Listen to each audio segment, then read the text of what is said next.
Hello everyone, welcome to Skullhead, the resource channel for anyone that is looking for ways to garden, cook, DIY, and more on a tight budget. If any of that interests you, I invite you to subscribe and join this channel. It really goes a long way towards supporting this channel, and please make sure that you tickle that notification bell so that you never miss out. My name is Susan, and today we're going to learn how to make a crumble cake, just like this one. Okay, so let's get started. First, we're going to add 3/4 of a cup of butter to the bowl. Next, we're going to add 3/4 of a cup of sugar to the bowl. Add a pinch of salt.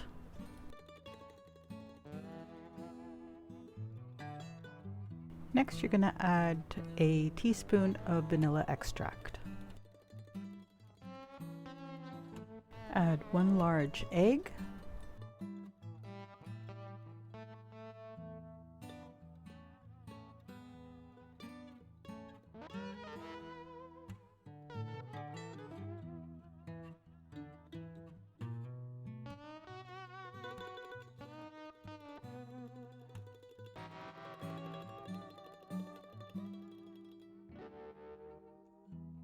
Now you're going to add 2 cups of all-purpose flour.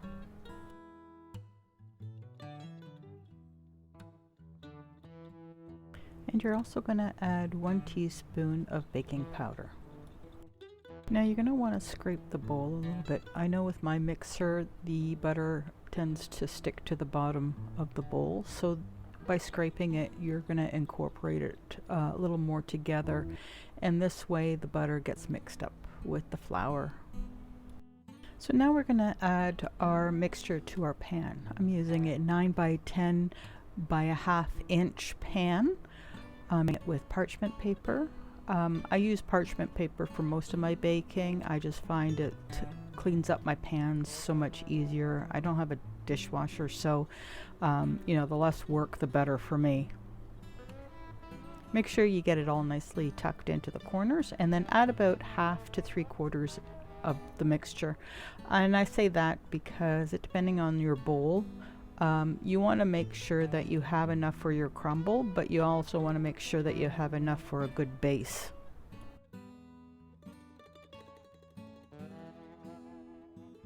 Spread it out and make sure that you get it into the corners.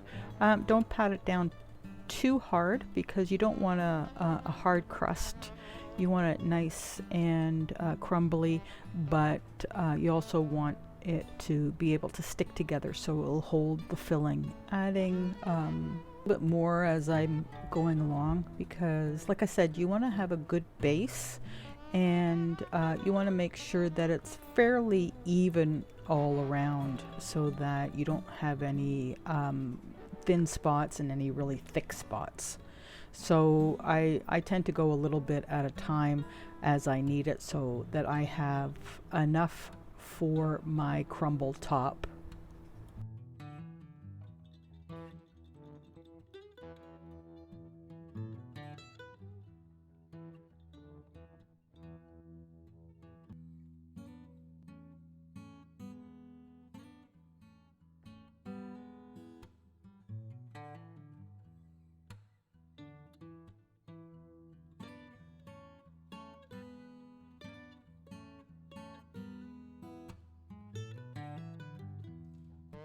Have our base, it's time to put our filling on. I'm using a blueberry pie filling. I usually use those in the winter time when I don't have any fresh fruit, or if I'm out of frozen fruit. I normally in the fall time, once the apples are ready for picking, I will make an apple crumb cake. So I'll use fresh fruit. You can use fresh fruit from the grocery store. You can use frozen as well, but my suggestion is that you thaw it first and then get rid of the extra water, because that will just really make your base too watery. You're not going to have a nice base, and then this way you can add your fruit to the mix.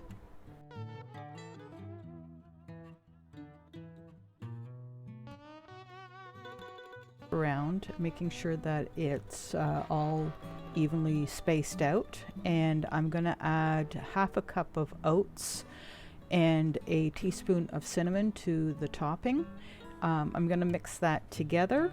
I'm going to try to get some of the larger lumps out because the butter tends to stick to the flour nicely, and I don't want really big lumps on top of my crumble cake. So here I'm just mixing it all together, and then I'm going to spread it out onto my top, onto my crumble cake, and spread that around lightly, making sure that I get as much evenly spaced into the corners.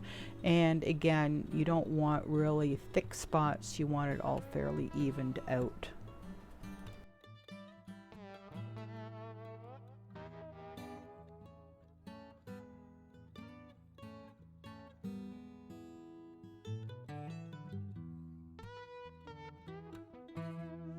Now at this point, we're ready to put it in the oven. It will go into a 375-degree oven for 40 minutes. I put in mine at 40 minutes. It's because over the years of me doing this cake, I've learned that every oven is different, and in this particular oven, 40 minutes is just fine. So as you can see, you're going to want it to have a nice golden brown, and then ready to eat. So enjoy. Thank you for watching, and hope you like and subscribe, and we'll see you next time. Bye-bye for now.